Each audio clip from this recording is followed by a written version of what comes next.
اقرأ باسم ربك الذي خلق خلق الإنسان من علق اقرأ وربك الأكرم الذي علم بالقلم علم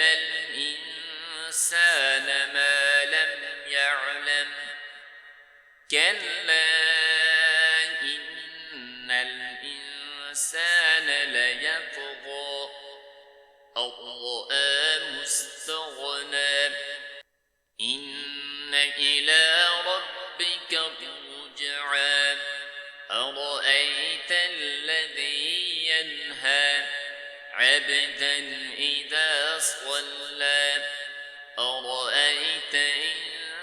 كان على الهدى أو أمر بالتقوى أرأيت إن كذب وتولى ألم يعلم بأن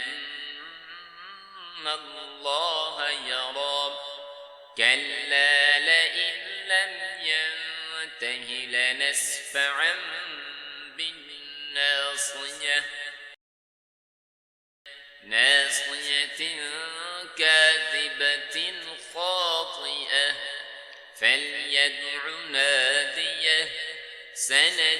الزبانية كلا لا تطعه